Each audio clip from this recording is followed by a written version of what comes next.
Hello folks, welcome to Jeremy Hadler's YouTube channel. I'm your host, Jeremy Hadler, and today I'm going to be talking about the 2024 season with the AFC Stadium Predictions side. Last episode, I did the NFC Stadium Predictions side, but today I'm going for the AFC. Now, before I start, make sure to leave a like on this video and subscribe to the channel if you're not done so. I would appreciate it.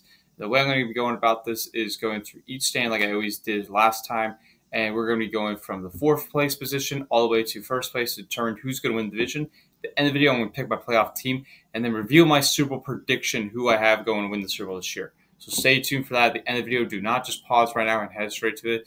You will not understand the whole teams, but I will give my main perspective as I can on these teams here and who I think will do great. So let's start off with the AFC West. In the AFC West, I got in the last place finishing there is the Denver Broncos finishing at 4-13. Yes, the Denver Broncos finishing at 4-13 because Denver is not that great right now. They got Bo Nix as a quarterback, which we don't know how that's going to go. They got Sean Payton still. They got rid of Russell Wilson this past season.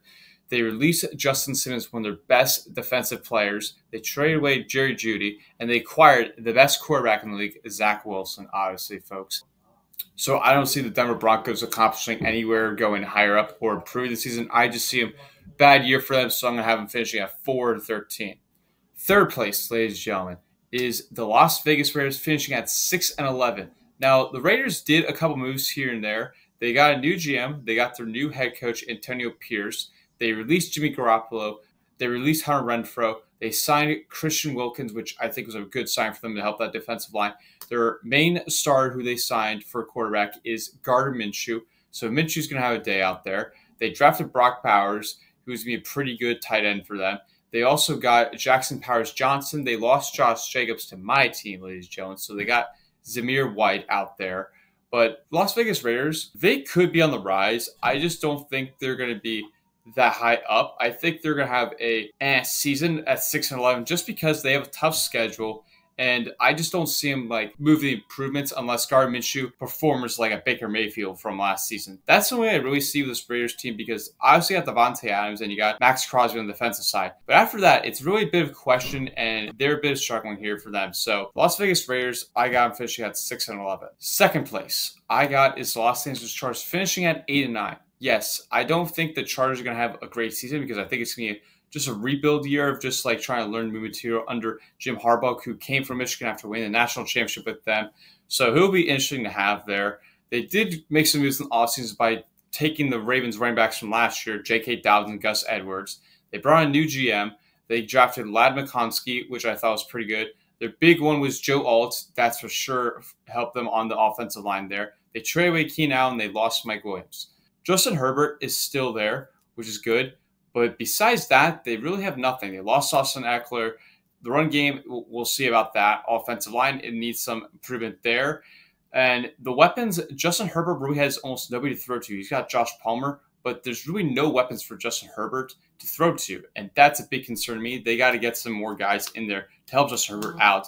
Defensively, they still got Khalil Mack, who had a great season. He had a career high in sacks last year. They still got Bosa if he stays healthy. Secondary, it's It could be a lot better, especially when you have a healthy Derwin James. When he's healthy, it's going to be pretty good for them. But for right now, I just don't think with the Chargers, like they're going to be right there. I just don't think they're going to get right to the playoffs. I think they're just going to come up very short, and that's going to happen, especially when you're playing against the Chiefs. That's going to hurt them too. So I think it's a rebuilding year, but Chargers, they got to figure things out with Harbaugh. I just got to see that with them. And then to take the crown in the AFC is the Kansas City Chiefs, the team who won the Super Bowl the past 2 years in a row. Congrats. They're the New England Patriots out here, ladies and gentlemen. Nobody likes them. Nobody likes them. I got them finishing at 13-4. Yes, because I think they can still beat the tough opponents that they have this year. I really think they do. They're the Super Bowl champions. They're the team to beat in the NFL. I do like some of the moves that they made. They drafted Xavier Worthy, the speediest guy in the draft for wide receiver. They traded away Snead. They extended Harrison Butker. They lost MVS. Traded away Snead. They did get some good value out of it, but that definitely hurts the defense a little bit. But the Chiefs' defense has been pretty good for the most of the time. It's been pretty good. It's pretty underrated with Steve Spagnuolo as the defensive coordinator. Andy Reid has done a terrific job. And honestly, they still got the weapons. They got Pacheco. They got Kelsey. Mahomes is still out there. Offense line is very solid. I think offensively, they got to get things a little bit more clicking here. Obviously, they did well with that in the playoffs, but when you watch them in the regular season last year, that hurt them a little bit, where the offense would just take forever and ever just like score touchdowns. Most of the time, they have to settle for field goals, so that's a big concern to me because I would arguably say their defense carried them a little bit more than the offense. That defense was pretty underrated in my opinion, but I think the Chiefs are going to win the division easily here, and I got them going 13-4, ladies and gentlemen. And now we head to the AFC South. In last place, I got is the Tennessee Titans finishing at 5-12. Yes, I do not think they're going to be pretty good this year. No one expects them to be great. They lost Derrick Henry. They got Will Levis, who puts mayo in his coffee. They got a new head coach. Mike Vrabel is gone. They signed Tony Pollard, which was nice. They also got Calvin Ridley and Tyler Boyd. Those were two good solid moves, I would say, arguably, especially with Tyler Boyd being a wide receiver 3. They still have DeAndre Hopkins. They also did draft Sweat, who I like, and J.C. Latham. So the offensive pieces are lining up a little bit, but I really don't think this team's going to take stride and do pretty well. I just don't see it. But the big move I really liked from them this season was acquiring Snead from the Chiefs I just mentioned before.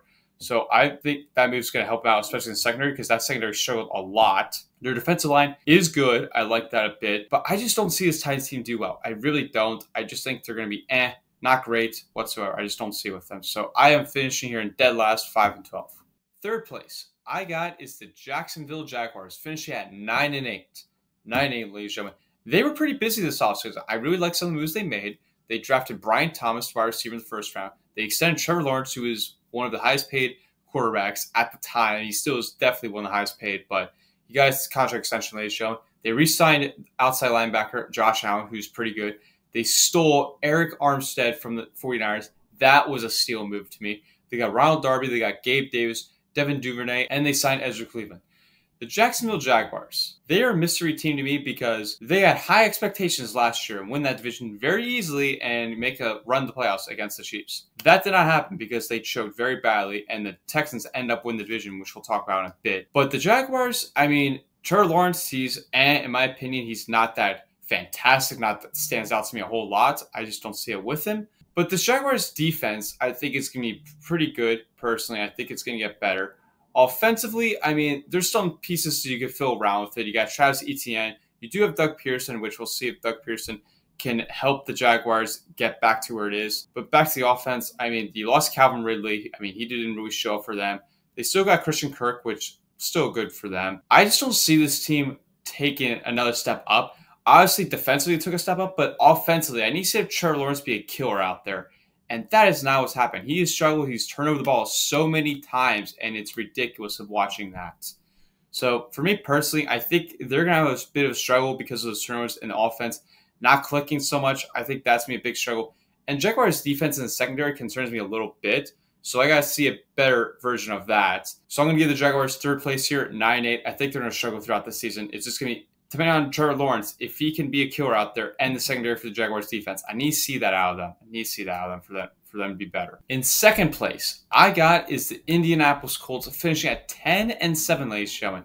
Yes, I think they're going to be pretty good because they got Anthony Richardson coming off the injury, so I think he's going to be more healthy. They got Pittman. They got Jonathan Taylor. Offensive line, I mean, it's getting back to form. It's not what it used to be when it was so good. Defensively, they extended DeForest Buckner. They drafted Latu, so that's going to be pretty good on the defensive line. The secondary still concerns me a bit. That's a big thing for me. They did sign Joe Flacco to back up in case Anthony Richardson got hurt, but we saw what Joe Flacco did last season. They did get a wide receiver, Adonai Mitchell, who I like a lot. The Colts, I think they're going to be pretty good. The defense is just a big concern because I don't know what the heck is going on out there except the defensive line. The secondary is really a big concern. That's going to hurt them a couple times in this game, especially in this division because there's some good receivers in this division. So that I think is going to cost them some games, especially divisional games too. Offensive for the Colts, I think it's going to be pretty good. It's really depending on if Anthony Richardson can stay healthy and can click more because we saw last year he could click and do so well. So I think Anthony Richardson is going to have a pretty good season. They're going to have good run game with Jonathan Taylor, who's also coming off that injury too. Then you have Michael Pittman coming off a minor surgery, which I think will fine. So I think the pieces for the offense is going to be pretty good, and I think this offense will be very good. Defensively, again, the secondary is my big concern with them. The pass rush is all right. It could be a lot better. Linebackers, they definitely need to improve on that. It's just really the secondary linebackers is my big concern. Defensive line and pass rush, that's solid, but it could be a bit better. So the defense is really my huge concern. But I really think this offense is going to help them out and bail them out from some games. So I got the Colts here finishing second place in the AFC South, ladies and gentlemen. And then to take the crown in the AFC South is the Houston Texans, ladies and gentlemen, finishing at 11-6. I decided this by 1 game difference here because I do think that this division is going to come down to 1 game. I think it's between the Colts and Texans. I really think it's going to come down to their last game against each other. I think it really is. Texans, they made it to the playoffs last year with their rookie QB, C.J. Stroud. They lost to the Baltimore Ravens in the divisional round. They made a bunch of offseason moves and a lot of trades, ladies and gentlemen, because they traded for Joe Mixon from the Bengals. That's going to be their new running back. They improved on that. They did get a wide receiver from Buffalo, Stephon Diggs. Texans already had fantastic receivers. Why not add another guy? Because they're loading up and they're swarming in. They're swarming, ladies and gentlemen, because that's their big motto, the swarm. Other offseason moves is they re-signed their kicker, Kaimi Fairbairn. They also re-signed Dalton Schultz, their tight end. I think the Texans offense is going to be very good this year. I mean, again, you got C.J. Stroud, you got amazing receivers with Nico Collins, Tank Dell, and you got Stephon Diggs now. Tight end, Dalton Schultz was very solid for them. Offensive line, it's going to get better for them. And they just got a pretty good running back with Joe Mixon. And he's not going to be doing 3-yard carries. I think he's going to do pretty well in that offense. So I think this Texans offense is going to be very good, as I mentioned before. Texans defense, I think, is going to be pretty solid because they still got a great pass rush with Will Anderson. The defensive line is still solid out there. The key piece they did lose was Greenard and Blake Cashman. That's going to hurt a bit, which I think that's going to be the weakness on that defense. Secondary, it could be a little bit better, but they got Derek Stingley out there. They did bring in Danielle Hunter, and Will Anderson and Danielle Hunter is going to be a pretty good pass rush duo. So that's going to be awesome to see it. But overall, I think this Texans team is going to be pretty solid, and they're going to be a sneaky team that could really contend for the Super Bowl. I really think they can put their money against the Chiefs. I really think they can put up a fight against them. I really think they can. So I got the Texans taking the crown in the AFC South and winning this division at 11-6. Now we head to the AFC North, ladies and gentlemen. In last place, I got the Pittsburgh Steelers. Yes, I'm putting them here because I think their run of 9-8 or 500 is over. I really think it's over. Got them finishing here at 7-10, ladies and gentlemen. Big things that happened with them is they released Patrick Peterson, released Allen Robinson. They really weren't that good. They signed Russell Wilson. They traded for Justin Fields, traded for Cordell Patterson. They got Patrick Queen from the Baltimore Ravens. They drafted Troy Fautanu, who I like a lot. But this Pittsburgh Steelers team, offensively, I really don't trust them because they have Arthur Smith as the offensive coordinator.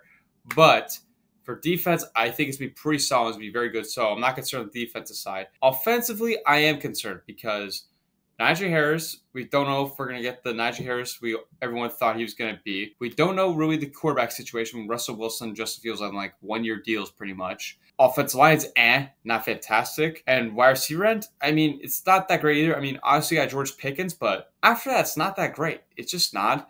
So that's my big reason because this offense is just so bundled and not great at all. Just so confusing to watch. So that's my big reason why I'm going to put the Pittsburgh Steelers here. And their schedule is very rough. They have one of the hardest schedules in football. So that's why I'm going to put them here at 7-10, ladies and gentlemen. Then coming to third place in the AFC North, I got the Cleveland Browns finishing at 8-9. What happened to them last year? Well, they lost to the Houston Texans in a wildcard shootout in the playoffs, ladies and gentlemen. Yes, they lost to the Texans last year in the playoffs. Off-season moves they did. They traded for Jerry Jeudy, and they extended him right off the bat. They drafted Mike Hole, who I like. Then Deshaun Watson is the big question on this team because we really don't know what's going to be with Deshaun Watson because he might not play week 1 as also, folks. He might not play because he's dealing with a huge injury. But when he plays, what's going to happen? Are we going to see the same old Deshaun Watson or are we going to see rusty old Deshaun Watson? I really don't know. Then going to more injury concern is Nick Chubb is on the PUP list. He's not going to play the first 4 games. So Jerome Ford is going to start for them. Our receiver end, I mean, I just mentioned Jerry Jeudy, who I like. You got Amari Cooper out there. That's a nice addition out there. Offensive line is very good, so I give them praise on that. Defensively, I think is their biggest strength on this team because I obviously got Myles Garrett, you got Denzel Ward, all over the place. I mean, you had Zadarius Smith, you got a great defensive line. The secondary is pretty good. Solid linebackers. I think the defense is going to be one of the best top 5, top 10 defense, whatever you want to say. I think they're going to be very good. Offensively is the big concern for me because that's a big issue because you need the right quarterback because the backup right now who's probably going to start week 1 is Jameis Winston. They did fine with Joe Flacco last year, but he's gone now. Jameis Winston, we don't know if he's going to have good vision out there because he went 30 touchdowns and 30 interceptions the 1 year. So he had perfect vision, Not great in football, though. Perfect vision, though, folks. Perfect vision. But I think Cleveland's going to struggle a little bit, especially if we don't see Deshaun get back to his form. He's going to be a bit rusty still, I think. And you got to get healthy guys here. You got to get healthy guys. So I'm going to put the Browns here in third place at 8 and 9. In second place in the AFC North, this came down to two teams, the Baltimore Ravens and Cincinnati Bengals. To me, it's going to come down to one game, and that's between the division. To me, it's even the Cincinnati Bengals at 12 and 5, ladies and gentlemen. I think the Bengals are going to be pretty good this year, but I think the Ravens just edge them out just a little bit. What did the Bengals do this offseason? Well, they traded away their starting running back, Joe Mixon. They signed Zach Moss. They drafted Marius Mims, Chris Jenkins. They signed Geno Stone, who I think was a good move for them, and Sheldon Rankins, another good move, and Mike Gesicki. They did lose Tyler Boyd, but I don't think that's going to be much when he's a third receiver. And they're still working out Jamar Chase's contract because he could hold out, which I don't think is going to happen. But offensively, you got Joe Burrow coming off his injury. You got hopefully a good offensive line. We'll see about that. You got a cheaper, younger running back, which is nice because that's how it is in the market today with running backs. You do have Jamar Chase out there if he plays. You do have T. Higgins, another great wide receiver out there. Offensively, I think the Bengals are going to be fine as long as the offense is okay. And Joe Burrow's got to stay healthy because he's gotten hurt throughout the previous years. So that is something you got to watch out for. Defensively, I think they made good moves. They got Geno Stone out there. You got Trey Hendrickson on the defensive line. Linebacker-wise, it could be a little bit better. But that is my big concern, is really, can this team get back to form with Joe Burrow? Defensively is my big concern, but they did make a lot of moves on that, so I like the defensive line a bit more. Secondary, they needed something out there because the safety room is still not great, but with Geno Stone, that should help him out. That is really my big concern, is really the secondary out there for the Bengals defense. And again, you're facing some pretty good receivers in this division, so that's a concern to me right there. I think the Bengals are going to be pretty good this year, and you got to watch out for them, ladies and gentlemen. Watch out for them. So I got them finishing in second place here at 12 and 5. And now to the Baltimore Ravens, ladies and gentlemen, as I represent them for this video here. Baltimore Ravens taking the crown in the AFC North here at 12 and 5. Yes, I think they're going to finish the same record with the Cincinnati Bengals, but it's going to come down to that last game they play against each other. Last year, they lost to the Kansas City Chiefs in the AFC Championship when they were the number 1 seed, and they should have went to the Super Bowl very easily and followed the prophecy that it determines for the Super Bowl in the script. Fortunately, that did not happen. You see a lot of Taylor Swift there. They lost their defensive coordinator, Mike McDonald, who went to become the head coach for the Seattle Seahawks. They lost Patrick Queen. They did sign Derrick Henry, which is pretty good. Drafted Nate Wiggins. They lost Kevin Zeitler, John Simpson, Moses, and Clowney, Geno Stone, Gus Edwards.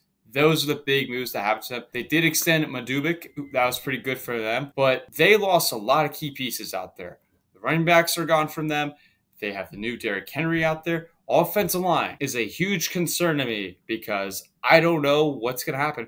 They should be good. They should be. However, that's still concerning me because they have fought through trenches and trenches forever. It's still hurting them a bit because you got to keep Lamar Jackson healthy. You also got to keep Derrick Henry healthy because if you have a good run game, this is going to be a very good offense on the run game side. Now, they do have good offense like a Zay Flowers. Rashad Bateman, not so good. They do have Mark Andrews. They do have Isaiah Likely, who stepped up in the playoffs last year for the Baltimore Ravens. That was pretty good. Defensively, I mean, I think it's going to be fine, but you did lose Geno Stone, who I think was a solid player for them. They did lose Patrick Queen. I think it's still be the same, but there are some key pieces that you need to fix. Nate Wiggins was a good piece to fix to help the secondary out, so I think that's going to help them a bit. The secondary still concerns me just a little bit because you did lose Geno Stone in that safety room, but you do have Kyle Hamilton, who I like a lot, and then you just need another CB. You need another defensive back out there. You need another good linebacker to, like, not as great as Roquan Smith, but just to, like, be a solid core for them. And then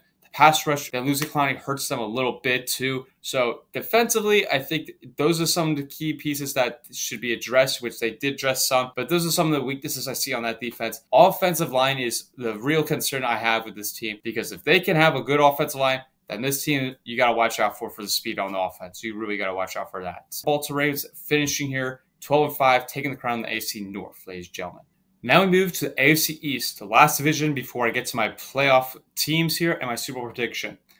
Last team I have in the AFC East is the New England Patriots finishing at 5-12. They got a new head coach out there, which I don't know how he'll do. They drafted Drake May, their new quarterback, which they named Elliott Wolf their executive vice president. They extended Barmore. That was pretty good. They also extended Kyle Duggar. They also re-signed some guys like Kendrick Bourne and Hunter Henry. They did trade with Matthew Judon, who's their best player. And the way the Patriots are going, they did not want to pay him. And they are not looking to contend very soon. They're in a rebuild process now. So I think that was a good move for the Patriots to get off that and try to get some draft value out of that. I think the Patriots are going to not be so good, but just be generous. I think they have a little easier schedule than other teams. So I think they can get 5 wins. But that's about it. I really don't think they're going to do that much. I really don't think so. So I got the Patriots finishing dead last here, 4th place in this division. 3rd place. Now, this is where it gets very interesting here because I think the 3 teams ahead of the Patriots are very good. 3rd place, I got the Miami Dolphins. Yes. 10-7, I have them finishing. 10-7. What happened to them last year? They lost in the cold playoff game on Peacock against the Kansas City Chiefs where Patrick Mahomes' helmet broke in the middle of the game. Some of the moves they made, well, they drafted Chop Robinson, Patrick Paul. They did get Jordan Brooks, who I like a lot. Then you got some releases here and lost some guys. Like you lost Christian Wilkins. That's going to hurt their defensive line a little bit. Lost Xavier Howard. I don't think that's going to hurt him that much. They did sign Raheem Mostert. They extended Tua. They gave him a big contract there. Time will tell for that. Also extended Jalen Waddle and Tyreek Hill. So those were good moves for the receiver end core. Tua, to me, he's not proven yet. I still need to see a better version of him. I still need to see him prove out because to me, he's not that great. I think he's a bit overrated, ladies and gentlemen, personally to me. Defensively, again, you need to see a better version of them. They got rid of their defensive coordinator, Vic Fangio, who's now the coordinator for the Philadelphia Eagles. So time will tell to see how this defense is going to be. That's a real concern to me because they got to face against heavy offenses in the AFC. But offensively, I think it's going to be pretty good because you got a pretty good run game with Mostert and Achane. Then the offensive line, I think, is solid. You got 2 out there. Well, again, about 2. We'll see where it goes. You got 2 good receivers out there with Tyreek Hill, speed cheetah man. Then you got Jalen Waddle, who waddles like a penguin out there when he does his touchdown dance. So I think offensively they're going to find, especially with Mike McDaniel. But defensively, it's my concern. And this team, I think they're having a good winning record, but they don't do well late in the season. They do well because their advantage when they're at home is it's like very hot and humid at their stadium. But when you get in the wintertime, it's not great. It's not that great because if you have to go against teams like me or cold wintry teams and you have to go late in the season, they're not that great. So that's my concern for the Dolphins is can they do well in colder games? Because we saw last year, they didn't do well against the Chiefs in that game. They didn't do well. So that's a concern to me as well, folks. But I got them finishing in 3rd place. 2nd place. I got is the Buffalo Bills finishing at 10-7. They lost to guess who? The Kansas City Chiefs last year in the playoffs. Not surprising because they always lose to the Chiefs. That's their kryptonite, ladies and gentlemen. But let's talk about the offseason they had because it was a big offseason for the Buffalo Bills. They drafted Keen Coleman to help them out wide receiver, traded Stephon Diggs to Houston. They signed MVS, Curtis Samuel, released Tre'Davious White, which White was not that same guy he once was from the injuries he's had.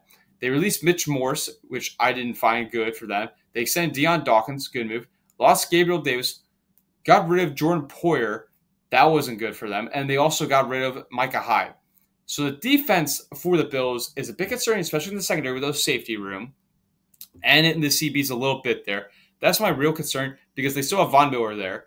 And they released Jordan Poyer. So Bills defense is a big concern because they had to go through a lot of cap space just to get rid of a bunch of things to make it back up to 0 because they're so much in debt. So they had to fix it a bit.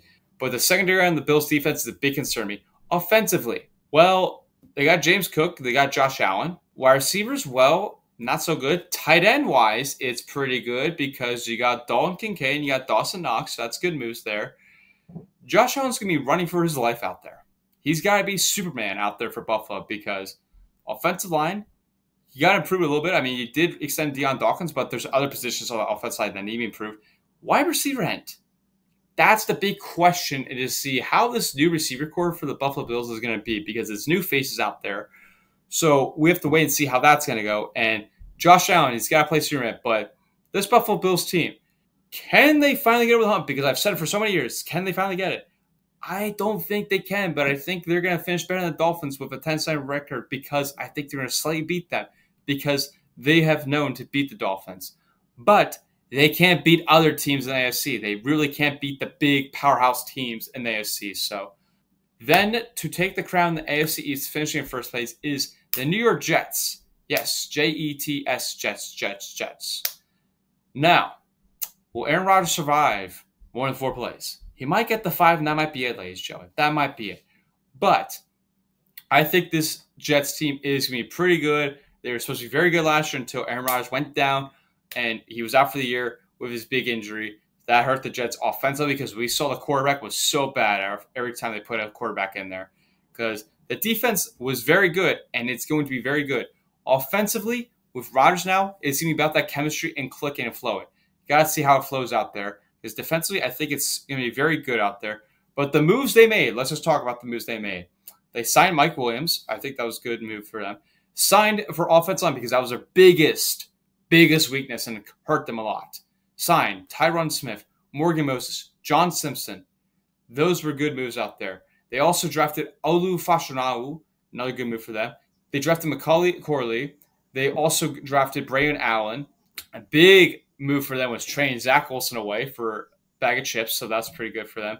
They signed Greg Zuerlein for the kicker. That's also good. And another big offseason move to help bolster that defense, ladies and gentlemen, is trade for Hassan Reddick. They traded mid-round picks to get him, and he doesn't want to play with the Jets. He doesn't want to play with the New York Jets because he wants his huge contract extension. But with Hassan Reddick, you got to see him wait because the Jets are not going to trade him. So Joe Douglas, the great, smart guy, GM, as Pat McAfee says it, not great, guys. He's not great. But we'll have to wait and see how this plays out here because Hassan Reddick does not play well. That just hurt him out of Super Bowl expectations there because if he plays, they're going to have a very good pass rush and that defense is going to be even better. But time will tell for that. But they got a tough schedule a bit here too because the first game they got against the 49ers, that is a big concern to me. It's a Robert Saleh revenge game there, folks. But I think with this offense, if it just clicks and gets flowing, I think Aaron Rodgers and Gary Wilson are going to have a very good QB wide receiver duo out there. And running back, you got Breece Hall. And Breece Hall is going to be very good, and he's going to be involved in the passing game too, folks. So I think this Jets team is going to be very good, but can they meet expectations? That's a big question for me. And Aaron Rodgers, can he still be good? Can he still be, because he's not in his MVP year that he once was, but he's getting up there in age and he's coming off a huge major injury in his career. Can he actually be solid for the Jets? That's a big question because for many years, the Jets just have needed the quarterback. They just need a quarterback to win the Super Bowl. But that is it, ladies and gentlemen. I got the Jets finishing in first place of the AFC East, and those are my predictions of who I think is going to finish in the stadium predictions-wise. Let me get to my playoff seed-wise here of who I'm going to think is going to make the playoffs. Let's start it off with the number 1 seed. I think it's plain obvious. Is the Kansas City Chiefs by going off my record here with 13-4. Second seed, I think it's going to be the Baltimore Ravens. I just think they're going to get it just over the Jets slightly, ladies and gentlemen. And then the third seed is going to be the New York Jets. Fourth seed is going to be the Houston Texans with 11-6. The fifth seed, I think, is going to be the Cincinnati Bengals here at 12-5. The sixth seed, going off my predictions here, I'm going to put the Indianapolis Colts right up there. I think they're going to have a pretty good season. And then to sneak in that final spot for the AFC playoffs at the 7th seed is the Buffalo Bills. So that's all my playoff seeding there. Now to get to my Super Bowl prediction, because I just had to do the NFC. Now I'm doing the AFC right here, folks. For the NFC, I got the 49ers represented. For the AFC side, I'm going to go with this team. I like them a lot this year, and that's the Cincinnati Bengals. I think the Cincinnati Bengals are going to be pretty good this year, and I trust them a lot. I don't think they're going to win the division. I think they get the revenge against the Baltimore Ravens in the playoffs like they did before. So I think they're going to represent the AFC, got the 49ers representing the NFC, and take the 49ers over the Cincinnati Bengals. That is my prediction, folks. I got the 49ers winning the Super Bowl. I hope it does not happen, folks. I really don't. That is all my predictions, ladies and gentlemen. Make sure you leave a like on this video and subscribe to the channel if you're not done so. We would appreciate it. And leave your thoughts in the chat. And folks, let me know how you think your team's going to do in these same predictions. Let me know if you think they're going to do pretty good, way bad, they don't deserve to be very good, or if you mid. Let me know in the chat, folks. We appreciate it. But that's a wrap for the studio, folks. We got the new studio out here for this brief time. Until next time, we'll see you, ladies and gentlemen. Have a great day.